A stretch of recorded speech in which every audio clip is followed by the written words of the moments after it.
Good evening, welcome to my channel. It's about 6 p.m, 1800 hours in the Alexander household, as it is across the UK, and we've been experiencing a lot of snow today, but none of it has actually stuck, which is quite good. I'm showing you today how I made these envelopes. I'm showing you how I stitched them and put them together, but then embellishment will be up to you. I will embellish one envelope, but then leave it to your imagination. So that is what I'm doing. I have been making these stick pins. These were the ones with the dangles on. I can put my stick pin video below. Those were the ones I said I was going to do with the dangles. It's a blue one. That's a jingly bell one. I did a couple of those. Oh, I did a gold one as well. I'm going to use the gold one in this envelope. I did these like oranges and purples, silvers, some more. All the measurements are on my other video, that's why I'll link it. I went into green as well, and some of my favourite are these little tiny ones, mainly just done from a standard pin. Aren't they cute, those little ones? They'd be great like on a tag or something, wouldn't they? Anyway, I've been buying, so I treated myself. Got a very good deal on eBay for these scissors. Let me show you in case you've not seen them before. They're for cutting tassels. Look at that. Fringes. Are they called fringe scissors? They're Martha Stewart anyway. Amazing. So I'm going to be having a go at making some paper tassels. So I treated myself to those. I think I paid probably paid about £10, which is really good compared to what they are in real money when you buy them new. And then I got myself this Sizzix 3D type. This has come from America today. I'm chuffed with it, you know, to do the embossing. So I'm really looking forward to using that. And that is a Sizzix 3D embossing folder, and it's called Typewriter. So yeah, right. Envelopes. I'm going to sit down now because I'll be up and down throughout this video because I need to iron. Now I've done all the stitching, so I've got 1, 2, 3, 4 stages all ready for you to look at, and then I've stitched as I've gone along. So the first one, so I have cut some, we call it wadding, I think you call it batting in America, we call it wadding in the UK, and that measures, my tape, not my tape measure, my ruler. This piece that I've cut, the reason I've got it on my table here is I'm going to use it to iron on. So this piece measures 8 inches by 5.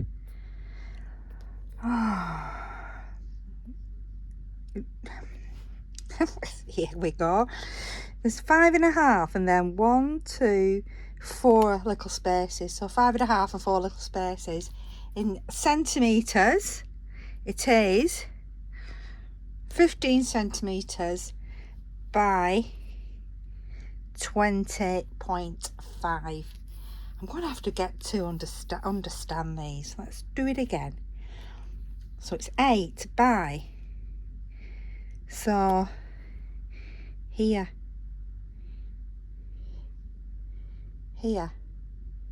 so there's the half, and then it's like another quarter again, 3/4. Woohoo!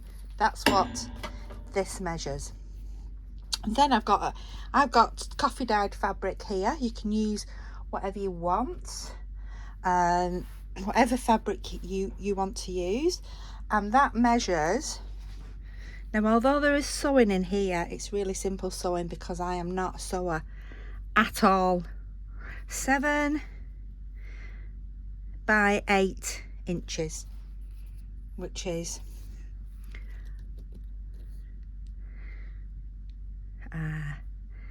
17.5 centimetres by 20 centimetres. I only really sewed at school, so I would have been 11 years old, so we're talking 48 years ago. And then I sewed some clothes in my teens, and that was about it. I think because my mum was a dressmaker, it was just too much competition for me, too much pressure. So now you can get batting that is adhesive, but I haven't got that. I'm using what I've got. So I have some Bone Nash Fuse It powder, and you sprinkle it on. You probably can't see it, it goes on like a bit of salt, and put that on.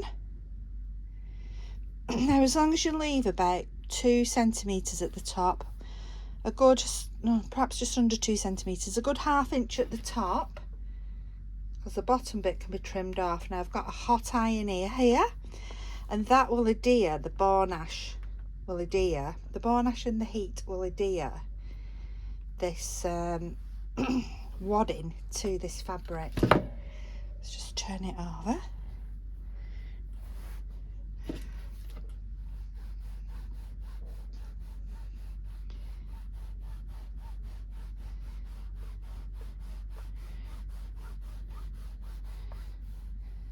I suppose adherent batting would be really good, adherent wadding, but I ain't got any, and I'm trying to use what I have because I'm moving to another room for my craft room, so I'm trying to use things up.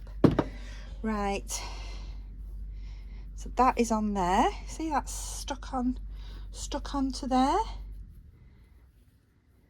So next, what we do, I'm just going to sit down again.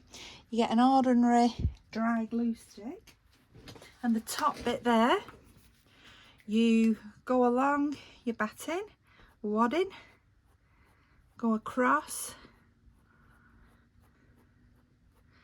I think I got, this isn't my idea, I copied this off.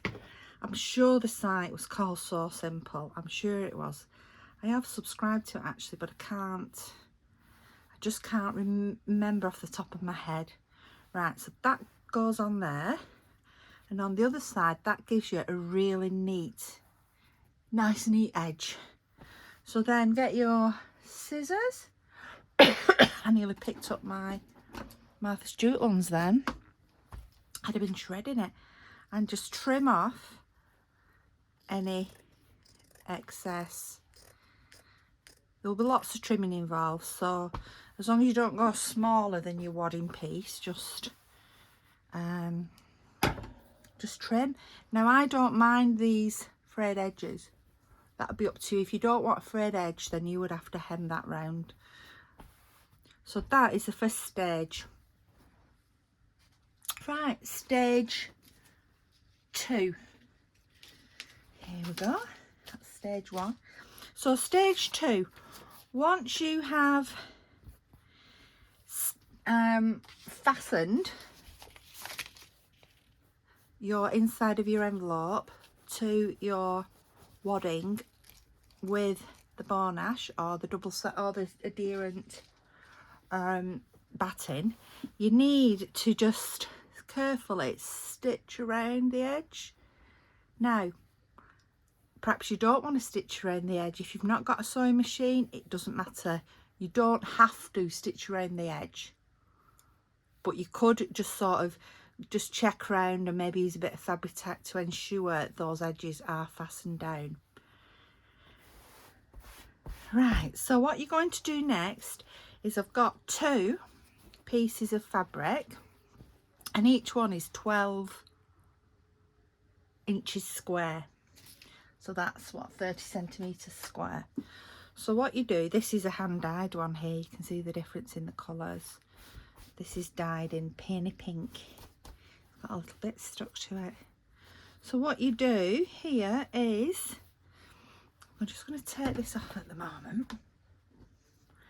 fold your fabric in half. So this should be 12 inches by 6 inches now. And then you need to put it on the side where your inner side of your envelope is. You need to put it across from that corner, the left top corner, to the bottom right. Now the easiest, and you must get it exactly on the corners. That's really crucial. I'm not into being perfect, but on this one you do have to be. So you go at corner to corner. Turning it over and working from the back is so much easier. Then you just pin that on. Oh, that's got glue on that. Glue everywhere, isn't there? Well, I've used it to unblock something. Unblock a glue pot. Right, so that's gone corner to corner. And then what I would do is I would stitch a line down there, just running stitch and there, or you could just run a bead of fabric tack or whatever glue you use just to stick that, a fabric glue, to stick that down. So once you've stitched that, have a look if I've left it on here. Nope. Once you stitch that, you need then to cut off this excess. Right. So I am going to cut it off as though it's stitched, but I will stitch it myself after. I'm just going to leave a little bit longer, only because I'm going to stitch it.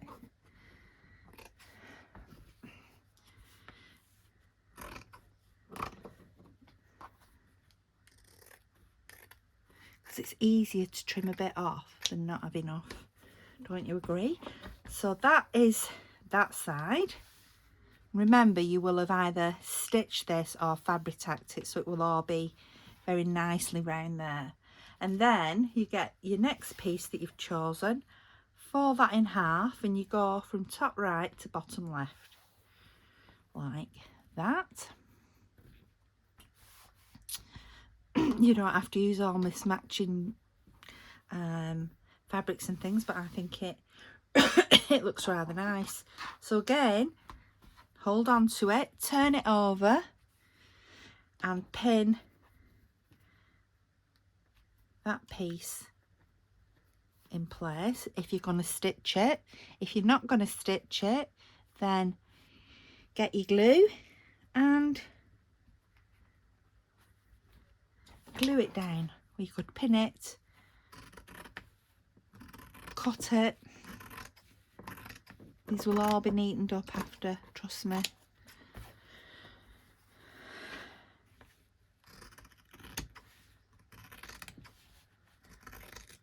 Like I say, I'm only leaving these bits longer for while I sew it. So at this point you can just lift it, put your fabric tack on, stick down. Remember, you'll have, because it's double, you'll have to put fabric tack and stick it again. But that is what it's gonna look like. And then here we go. Ta-da! Here is one I made earlier. So instead of using the pink and the green or turquoise, I've done it with 2 turquoise. This is what it will look like. You've got this little flappy bit here, which at the moment, don't worry about that. You might want to just iron that down. Right, so next we need to do this side of the envelope.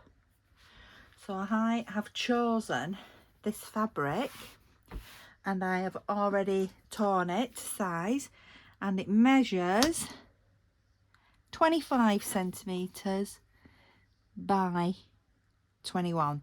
This, your width has got to always be 8 inches, because obviously that is the width of the envelope. 8 inches by 9 3/4. Right, so now this is going to be the pointy bit. So to get the absolute centre, just fold it in half. And you get a little line there, which will go. Just fold it down. We'll just check it's all in place before we start any gluing or stitching and things like that. So check that. Check that out. That is your point. Oop, I'm not quite right there. How have I done that? Am I on the camera? Yep. So easy this. When I first made my first one, I was like, oh, this was actually my first one. I kept contacting my mum, you know, sending her pictures of it. That was my first one. Right, there and there.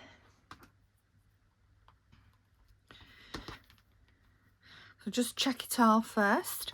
So that's the top of my envelope. This, I'm going to stand up.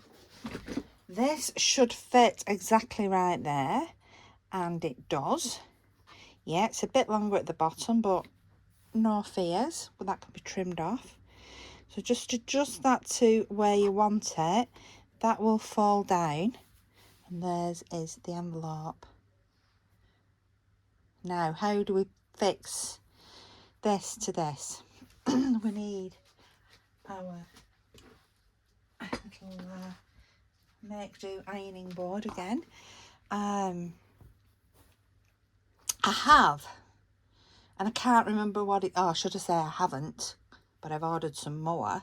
I can't remember what it's called. It's like a double-sided wonder web, you know, to stick these, that would stick these together, but I haven't got any because I used it up on my other envelopes and the project I'm doing with my mum, our little lace sewing books. I've used it up, so I have got some more on order. I think that's coming from the United States, the type that I use. I don't seem to have anything here. Right, so yes, you've guessed it. Bow Nash Fuse It powder. When I first heard Bow Nash, I thought it was Bone Ash. And I was quite concerned, thinking, what actually is it? But then when it came, it was Bow Nash. So there you go. Little lesson from me. Sprinkle it on. Fold down those two bits that you've just folded and pinned. Pop your iron on.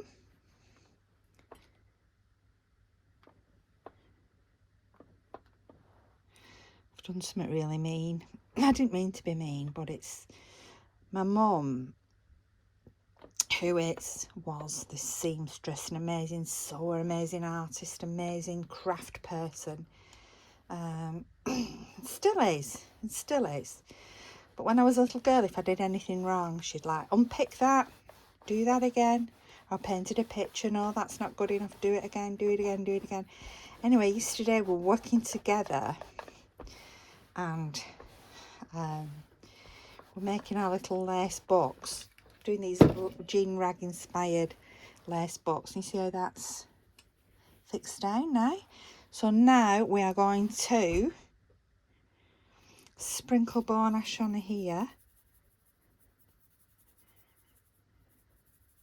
I'll carry on with my mum's story in a minute.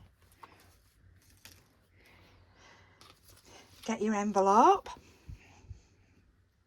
and just position that where you want that. Fold it down.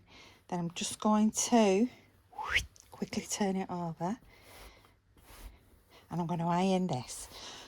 So me and my mum, I mean, I'm 59, so, and I'm the middle child, so she's 75 plus a bit more.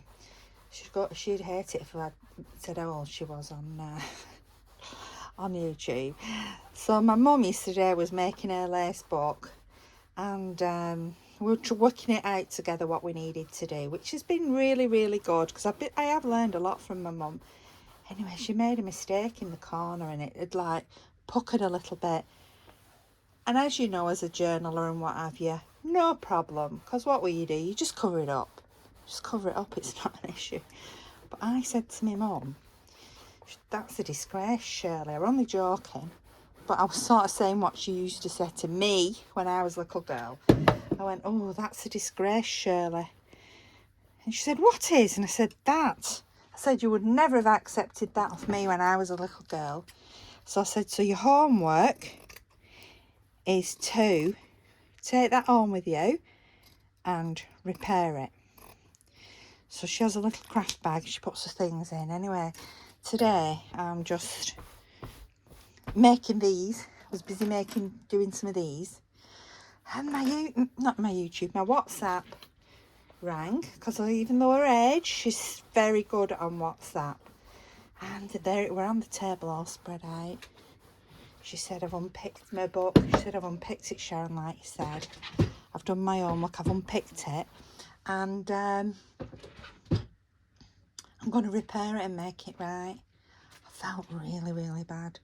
Felt so bad. And I thought, she's taken me to my word. Instead of just, you know, laughing it off and what have you, she's actually taken me to my word. So there you go. The envelope.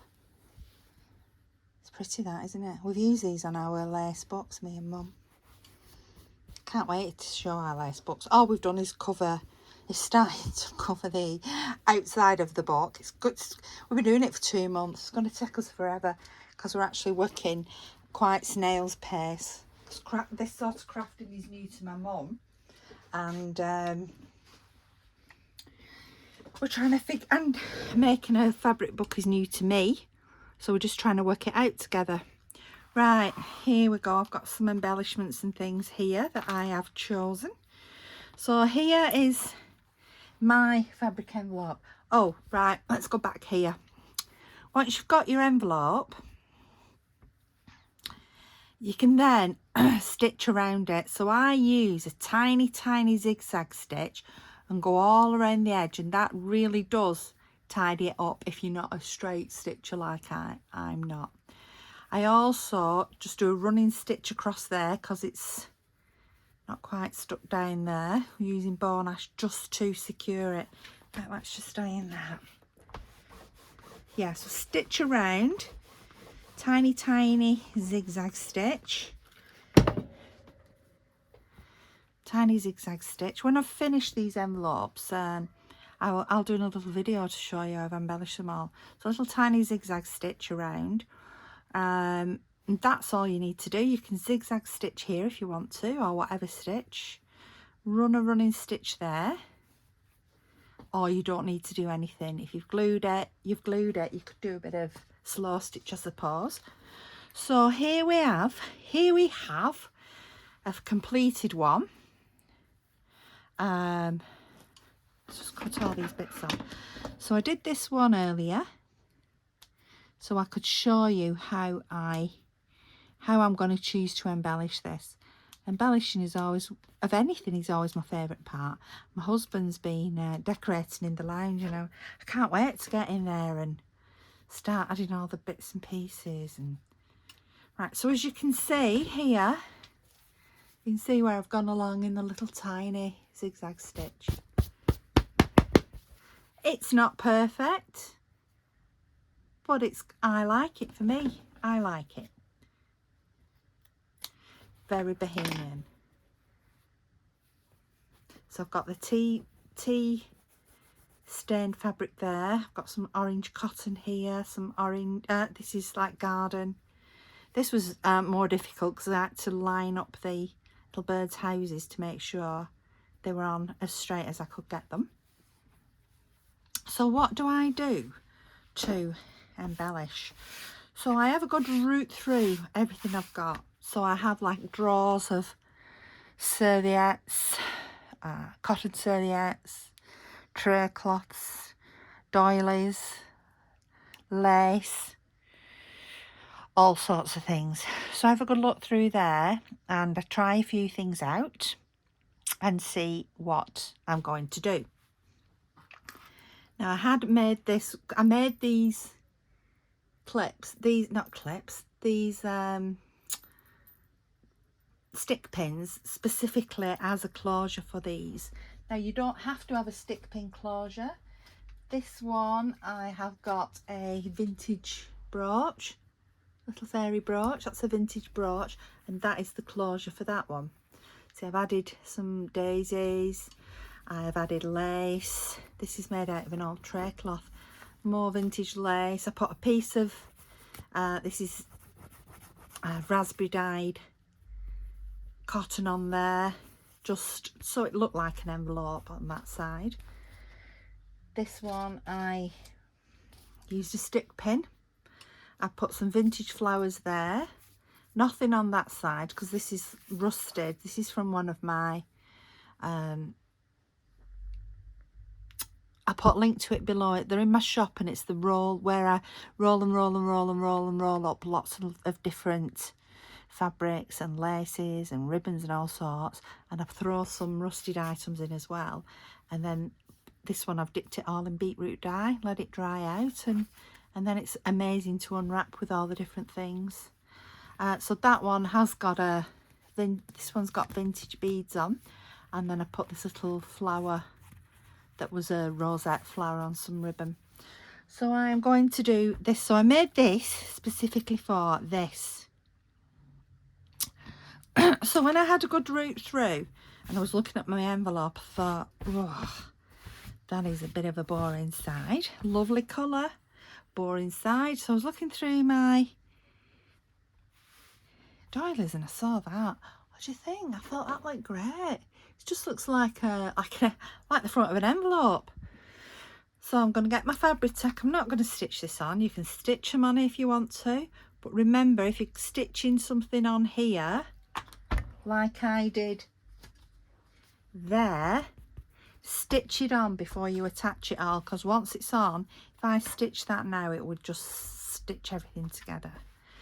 Right, so I am going to put some fabric tack on. Come on, fabric tack. I've had it upside down this specifically for this. So my glue is ready.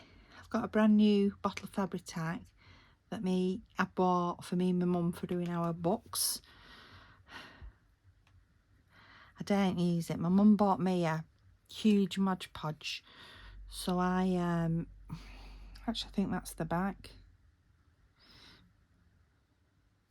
It is, but I quite like it. Now I'm going to turn it over. So make sure you stick it the right way around. Oh no, it's not, because there's a seam there. No, I had got it the right way around. Don't really suppose it matters. Yeah, my mum bought me, we were in Hobbycraft, and she bought me a huge Mod Podge. So I bought a fabric tack for our book that we're making, and only this big, 118 mils, £15. So expensive. So I daren't get that out. I suppose I could. Then I don't have to keep squeezing that. I'll just not tell my mum I've opened it. So yeah, so she bought this. I bought this and my mum bought the Mod Podge. But this is supposed to only be for our books. But I'm going to sneak some rather than keep shaking that down.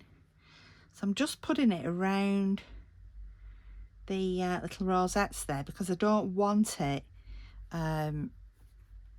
all coming through and shiny and things. Let's just do that. Looks pretty, doesn't it? Like that. Right, on the other side, I have got this beautiful trim. I did a swap with Donna Falco on Junk Journaling for Beginners, and it was the 9 feet of lace fabric and trim swap, and this is what I got. well, not just this, I got all sorts. Absolutely amazing. I was so delighted with it, Donna. She sent me some vintage papers and all sorts. I think Donna will like the one that I've sent as well. But I got laces, ribbons, trim. I got some napkins.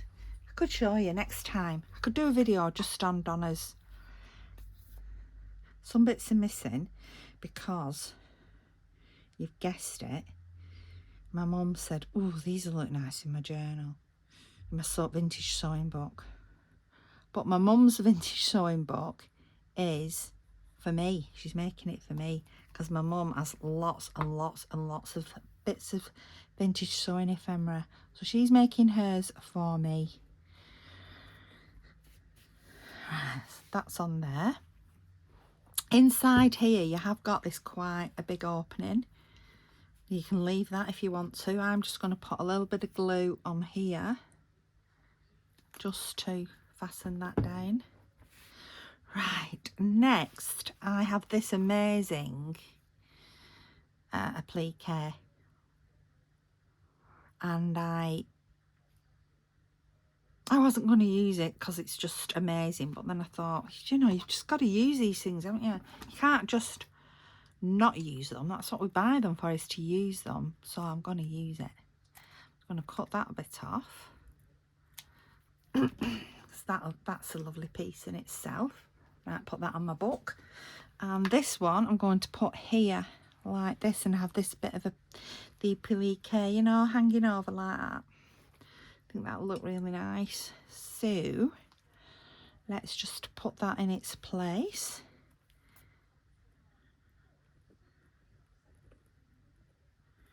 That's going to go there.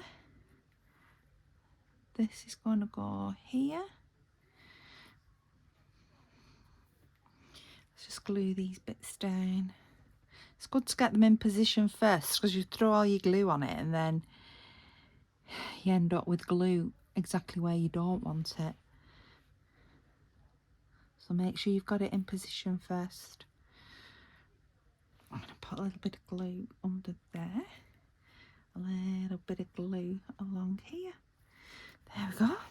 I have to try and make this look like I've not used it. Oh, she'll be saying, you've used that. She's yet to discover Fabri-Tac. She's never used it before. I've already amazed her with the double-sided sort of heat bonding paper.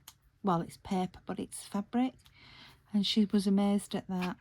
So that is that. That's really pretty, I think. It opens like that. Put a journal in, you could put a Mother's Day gift in, you could put a